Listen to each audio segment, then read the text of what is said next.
Hello, friends, and welcome to the Exams Made Simple. So, we are back again with the Art and Culture lecture now. 46th lecture है PT revision series का. देखते हैं आज हम क्या क्या चीज़ें सीखेंगे. इंपॉर्टेंट चीज़ें हैं, मैं आपको एक एक करके बताता जाता हूँ. पहला जो टॉपिक है आज का वो है recently the Prabuddha Bharat journal celebrated its 125th anniversary.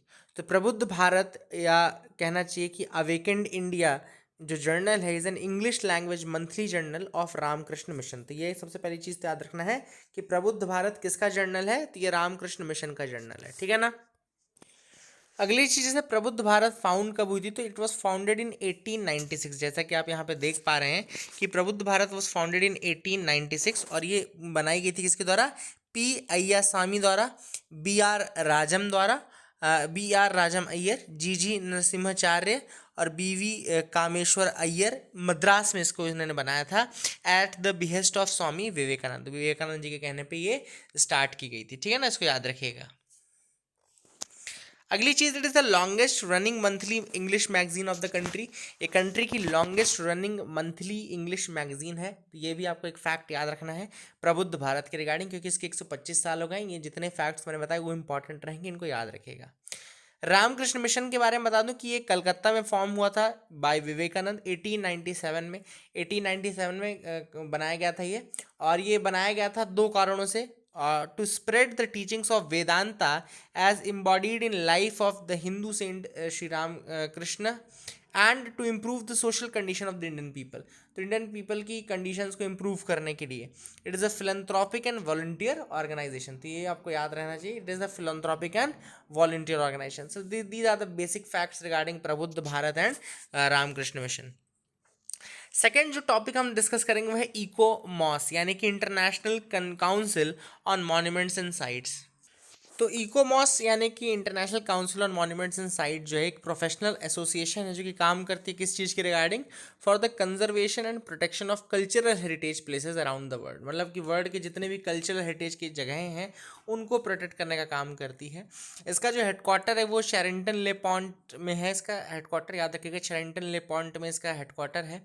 And इकोमॉस जो बना था it was founded in 1965 in Warsaw. याद रखिएगा ये कहाँ बना था. ये वॉर्सा में बना था 1965 में. So make sure you remember this fact as well. ICOMOS कब बना था. 1965 में बना था. एंड कहाँ पे बना था ये. वॉर्सो में बना था. एंड ये बना था 1964 के वेनिस चार्टर के थ्रू. याद रखिएगा ये बना था किसके थ्रू. वेनिस चार्टर के थ्रू बना था. And it offers advice to basically कहना चाहिए UNESCO on the world heritage sites. तो ये वर्ल्ड हेरिटेज साइट्स के केस में यूनेस्को का एडवाइस देता है. अब देखो एक और चीज़ है, जैसे ये शेल्टन ले पॉन्ट लिखा है तो ये इसको आप पेरिस से भी याद रख सकते हो. Paris France. ठीक है ना. आप ऐसे भी याद फ्रांस याद कुछ भी पूछ ले. मैंने जगह इसलिए बता दी, कई बार क्या होता है कि वो जस्ट कीवर्ड लिख देगा वहाँ पे. शेल्टन ले पॉन्ट लिख देगा, पीस पैलेस लिख देगा या कुछ भी लिख देगा. तो आपको पता होना चाहिए कि पीस पैलेस जैसे हेग नीदरलैंड्स में. तो ये ऐसा पता होना चाहिए. The idea behind ECOMOS dates to the Athens Conference on the Restoration of Historic Buildings in 1931, organised by the International Museum Office. तो इंटरनेशनल म्यूजियम ऑफिस करके एक संस्था रहती थी जिसने कि 1931 में एथेंस कॉन्फ्रेंस ऑर्गेनाइज की थी. और एथेंस कॉन्फ्रेंस में एक आइडिया आया कि भैया एक संस्था होनी चाहिए जो कि इस तरीके से हेरिटेज साइट्स को प्रोटेक्ट करने का काम करे. और उसके बाद फिर इकोमॉस को बनाया गया था 1965 में as a result of the Venice Charter of 1964. और एथेंस चार्टर आपका 1931 में आया था जिसने कि इंटरनेशनल हेरिटेज का कंसेप्ट एक कहना चाहिए कि एयर में लाया था, सामने सबके लेकर गए थे. एथेंस चार्टर के through it introduce the concept of international heritage. तो ये भी आप याद रखिएगा. This is the fact. ICOMOS is a partner and founder member of the Blue Shield. अब इकोमॉस जो है वो ब्लू शील्ड का पार्टनर एंड फाउंडिंग मेंबर है. अब आपको पूछेंगे कि ब्लू शील्ड क्या है. तो Blue Shield works to protect the world's cultural heritage threatened by wars and natural disasters. Blue Shield जो है ये वर्ल्ड के कल्चरल हेरिटेज को प्रोटेक्ट करने की कोशिश करता है by wars and natural disasters. ठीक है ना. वॉर एंड नेचुरल डिजास्टर के कारण जो इफेक्ट ना पड़े और अगर पड़ा है तो उनको रिहेबिलिटेट करने का काम आपका ब्लू शील्ड करता है. ठीक है ना. 18 अप्रैल जो है वो international day for monuments and site के रूप में मनाया जाता है. 18 April is the day for monuments and site. और अगर आप पूछे कि ये डे जो 18 अप्रैल का डे है for the monuments and site ये क्यों आया, तो it is also because of the efforts of ICOMOS जिसने कि 1982 में ये डिसाइड किया था कि 18 अप्रैल को इंटरनेशनल डे फॉर मॉन्यूमेंट्स के रूप में सेलेक्ट किया जाएगा. ठीक है ना. एंड फिर इसके बाद जो 22nd जनरल कॉन्फ्रेंस थी यूनेस्को की 1983 में उसमें इसको अप्रूवल दिया गया कि ठीक है भैया 18 अप्रैल को आप international day for monuments and sites के रूप में मना सकते हो। इस बार की जो थीम थी मॉन्यूमेंट्स डेज की 18 अप्रैल की, वो थी कॉम्प्लेक्स पास्ट डाइवर्स फ्यूचर्स, ठीक है ना, complex past and diverse future, this was the theme of this years this 18 अप्रैल और इंटरनेशनल वर्ल्ड हेरिटेज मतलब कि मॉन्यूमेंट्स एंड साइट्स का जो डे था, ठीक है ना। तो ये have to remember these facts. इसमें हमने काफ़ी चीज़ें देखी, इसमें हमने देखा इकोमॉस के बारे में, देन ब्लू शील्ड के बारे में देखा, देन 18 अप्रैल के बारे में मैंने आपको पूरी हिस्ट्री बता दी, तो याद रखेगा। अगला टॉपिक बहुत इंपॉर्टेंट है, हेरिटेज साइट्स इन इंडिया कौन कौन सी हैं। तो देखो there are nearly 38 heritage sites in India, जिसमें से कि 30 साइट्स जो हैं वो कल्चरल हैं, 7 are natural and 1 is the mixed site, ठीक है ना। 30 are cultural, 7 are natural and 1 is the mixed site. 2019 में जयपुर सिटी जो थी that became the 38th edition, Jaipur city became the 38th edition of India under the culture list. Culture में Jaipur city को add किया गया। एंड फुल लिस्ट में आपको बताना शुरू कर देता हूँ। कल्चरल में आप देखो Agra Fort, Ajanta caves, archaeological site of Nalanda Mahavira at Nalanda Vihara, Buddhist monuments of at Sanchi, Champaner Pavagadh archaeological park, Chhatrapati Shivaji Terminus जिसको पहले विक्टोरिया टर्मिनस कहते थे, then churches and convents of Goa, Elephanta cave, Ellora caves, Fatehpur Sikri, great living Chola temples, group of monuments at Hampi, group of monuments at Mahabalipuram, group of monuments at Pattadakal, hill forts of Rajasthan, historic city of Ahmedabad, Humayun's tomb in Delhi, Jaipur city Rajasthan, ये latest edition है 38th, Khajuraho group of monuments 1986, Mahabodhi temple complex at Bodh Gaya, this is another edition, mountain railways of India, then Qutub Minar and its monuments Delhi, Rani ki Vav the queen's step well, ये आपकी पाटन गुजरात में है। तो ये ऐसी कुछ जगहों के भी लोकेशंस याद रखें कि कहाँ के हैं, है ना, जैसे कि रानी की वाव कहाँ पर है, पूछ सकता है, पाटन गुजरात में है। Red fort complex, rock shelters of Bhimbetka, ये मध्य प्रदेश में, आप सबको पता हो। सन टेम्पल ऑफ कोणार्क, ये भी एक इंपॉर्टेंट है। Taj Mahal, the architectural work of Le Corbusier, the outstanding contribution to the modern movement, the Jantar Mantar Jaipur and the Victorian Gothic and art deco ensembles of Mumbai, ठीक है ना। तो these are the 30 cultural world heritage sites. अब आप पूछेंगे कि 7 natural कौन से हैं, तो वो 7 है। पहली great Himalayan national park conservation area, Kaziranga national park, Keoladeo national park, Manas wildlife sanctuary, Nanda Devi and valley of flowers national park, Sundarbans national park and western घाट। These are the 7 natural sites which are under the world heritage sites, ठीक है ना। 7 natural sites, ये 7 हैं, याद रखना। काजीरंगा है, केवला देव है, मानस है, Nanda Devi, valley of flowers है, सुंदरबन है। इसके अलावा बाकी कोई पूछे, पन्ना पूछ ले, ये सब पूछ ले, तो नहीं है, ठीक है ना। ये थोड़ा कन्फ्यूजन हो जाता है, इसलिए ये लिस्ट अच्छे से याद कर लेना, ठीक है ना। एंड एक जो मिक्स्ड साइट है वो है कंचनजंगा नेशनल पार्क, 2016 में इसको ऐड किया गया, तो make sure you remember these as well. अगला है Indian council for cultural relations. तो ICCR क्या है? Indian council for cultural relations जो है एक ऑटोनॉमस ऑर्गेनाइजेशन है गवर्नमेंट ऑफ इंडिया की, which is involve in India's external cultural relations through cultural exchange. ये हमारे एक्सटर्नल कल्चरल रिलेशंस को मेंटेन करता है थ्रू कल्चरल एक्सचेंज, मतलब एक कंट्री से दूसरी कंट्री, दूसरी कंट्री से इस कंट्री, कल्चरल एक्सचेंज के थ्रू किया जाता है। इसको बनाया गया था 1950 में, 9 अप्रैल 1950 को बनी थी ICCR by the Maulana Abul Kalam Azad. तो Maulana Abul Kalam Azad, who was the first education minister of independent India as well, he developed this ICCR, Indian Council for Cultural Relations. तो ये कल्चरल डिप्लोमेसी को प्रमोट करता है, एक्चुअली कल्चरल डिप्लोमेसी को promote करने का काम करता है। And it also administers the Jawaharlal Nehru award for international understanding which was establish by the government of India in 1965, ठीक है ना। तो इसका लास्ट अवार्ड 2009 में दिया गया था, Jawaharlal Nehru award for international understanding, याद रखिएगा, Jawaharlal Nehru award for international understanding. और इसका लास्ट जो अवार्ड है कब दिया गया था? 2009 में दिया गया था। तो you make sure you remember this as well. आगे देखते हैं पेप्सू मुजारा मूवमेंट। याद रखिएगा पेप्सू मुजारा मूवमेंट क्या है। तो मार्च 19 था बेसिकली, इसको रिसेंटली मतलब याद किया गया as a painful day. Kishangarh village है मनसा डिस्ट्रिक्ट का, किशनगढ़ विलेज है मनसा डिस्ट्रिक्ट का जो आपका पंजाब में है। Actually it was a village that 4 farmers were killed on 19th of March 1949। तो 19 मार्च 1949 को यहाँ पे 4 फार्मर्स को मार दिया गया था। And this was in the Patiala रियासत, जिसको पूरे रीजन को पेप्सू कहा जाता है। आपको पता भी होगा ये। This is the region which was known as the, Punjab का ये रीजन है। ये पूरे प्रोविंस को आप क्या बोलते हैं, पेप्सू रीजन बोलते हो। मुजारा मूवमेंट स्टार्ट हुआ था 1930s में पंजाब विलेजेस में, विच वर अंडर द पटियाला रियासत। तो पटियाला रियासत के अंदर आते हैं, यहाँ पे मुजारा मूवमेंट स्टार्ट हुआ था, याद रखेगा। And the protesting farmers were there, farmers जो थे वो अपनी बुरी कंडीशंस के कारण वो प्रोटेस्ट कर रहे थे। Farmers were protesting there because of their bad condition, ठीक है ना। तो बहुत सारी कंडीशन उनके खिलाफ थी, उसके अगेंस्ट वो देवर रिवोल्टिंग अगेंस्ट दैट। एंड ये पूरा जो इंटायर प्रोविंस था ये पटियाला रियासत के अंदर, यहाँ पे इस रीजन को पेप्सू कहा जाता था। एंड यहाँ पर ही मुजारा मूवमेंट हुआ था, ठीक है ना, 1949 में। महाराजा सुहेल देव, अब महाराजा सुहेल देव भी न्यूज़ में थे अभी रिसेंटली। क्यों न्यूज़ में थे, तो राजा सुहेल देव कहाँ के थे, श्रावस्ती के थे। He gathered together the heads of the tribes including the Tharu and the Banjara. तो राजा सुहेल देव ने थारू और बंजारा ट्राइब्स, ये दोनों चीज़ें मैंने आपको पढ़ाई है।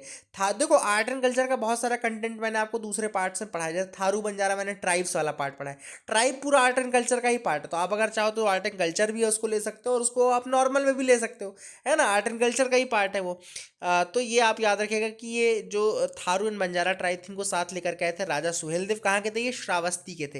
And his army said to have defeated and killed Ghazi Salar Masud. Ghazi Salar Masud को मारा भी था और इनको डिफीट किया था इनकी आर्मी ने, राजा सुहेल देव की। And he was a favourite nephew of Mahmud of Ghazni. तो महमूद ऑफ गजनी का नेफ्यू था, जिसको बैटल ऑफ बहराइच में बैटल ऑफ बहराइच में 1034 एडी के बैटल में, 1034 का एडी का बैटल था, 1034 एडी का बैटल था ये, बैटल ऑफ बहराइच। और वहाँ पे गाजी सलार मसूद को हराया भी था और मारा भी था। Suhel Dev is said to have been a Rajbhar. अब ये इंपॉर्टेंट याद है कि सुहेल देव एक राजभार कम्युनिटी से आते हैं और भार राजपूत कम्युनिटी से आते हैं। And is celebrated as a king who saved the Hindu religion. He celebrated as a king who saved the Hindu religion. He comes from a Rajbhar और भार राजपूत, ठीक है ना, भार राजपूत या भार उससे ज़्यादा राजभार कहा जाता है, ठीक है ना। एंड राजभार जो है यूपी में लगभग 18% इलेक्टोरेट भी कंसीडर करते हैं, इस कारण से काफ़ी इलेक्टोरल मतलब काफ़ी लोग इनको पॉलिटिकली भी अट्रैक्ट करने की कोशिश कर रहे थे, तो ये भी आपको याद रखना है। पट्टचित्रा पेंटिंग, तो पट्टचित्रा स्टाइल है, it is the painting style of popular arts of Orissa, याद रखेगा पॉपुलर आर्ट्स ऑफ उड़ीसा की ये स्टाइल है।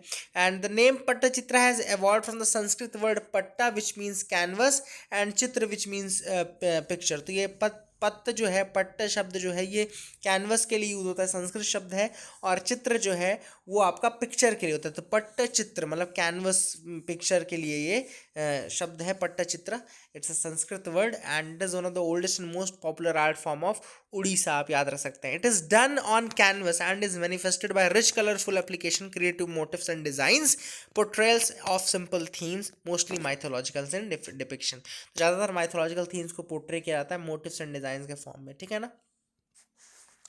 Inclusion of indigenous sports in Khelo India youth games 2021। तो रिसेंटली स्पोर्ट्स मिनिस्ट्री ने अप्रूव किया है 4 गेम्स को, 4 indigenous games are to be added, ठीक है ना। ये लिस्ट याद रख लेना, 4 indigenous games are to be added in the Khelo India youth games 2021 edition. और ये 4 कौन से हैं, ये है गटका, कलरी पयत्तू, थंगटा एंड मलखम। गटका, कलरी पयत्तू, थंगटा एंड मलखम। अब खेलो इंडिया यूथ गेम्स आप सबको पता है कि रिवैम्ड वर्जन है for Khelo India. Khelo India को 2017 में अप्रूव किया गया था, उसका रिवैम्ड वर्जन है आपका खेलो इंडिया यूथ गेम्स। इसमें 4 स्पोर्ट्स को इंक्लूड किया गया, इंडिजिनस स्पोर्ट्स को, गटका, कलरी पयत्तू, थंगटा एंड मलखम। तो ये कलरीपयत्तु जो है ये मार्शल आर्ट है केरला का, है ना, याद रखेगा। एंड कलरीपयत्तु की अलग अलग टेक्निक्स है, जैसे कि मीपयट्टू है, वडीपयट्टू है, वलपयट्टू है, एंड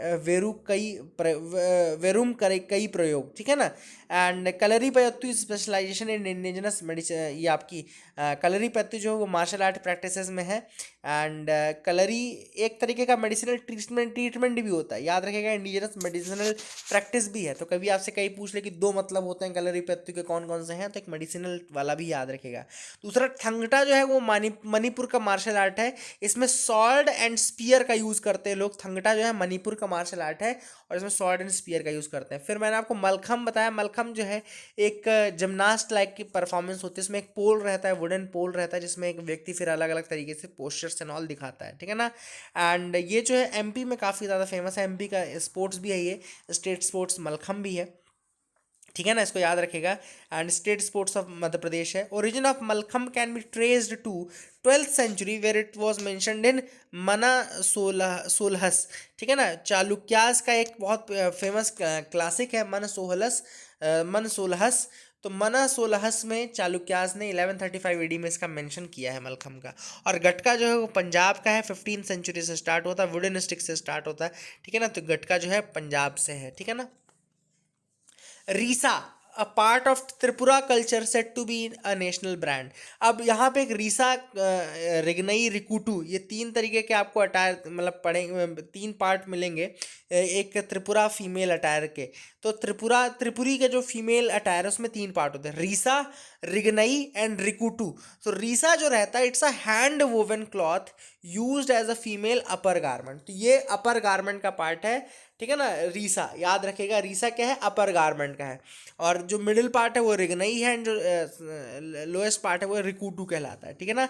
रिगनई इज सॉरी, लोअर जो है बेसिकली वो आपका रिगनई है, और रिकुटू जो है रैप के रूप में यानी चुनरी के रूप में यूज होता है। तो मतलब अपर मिडिल कोई पार्ट नहीं है, ऑब्वियस बात है, मिडिल तो कोई पार्ट नहीं होगा, अपर एंड लोअर पार्ट होगा। तो अपर पार्ट हो गया आपका कौन सा, अपर पार्ट हो गया या योर रीसा। जो लोअर पार्ट है उसके लिए है आपका रिगनई, एंड रिकुटू या जो भी है ये, इसके लिए आपका ये रैप हो गया, या चुनरी हो गई, या पल्लू हो गया, ठीक है ना। इसको याद रखेगा। तो ये आपको त्रिपुरा के लिए याद रखना है। National mission for manuscripts 108 volumes of Mongolian Kanjur to be रिप्रिंटेड।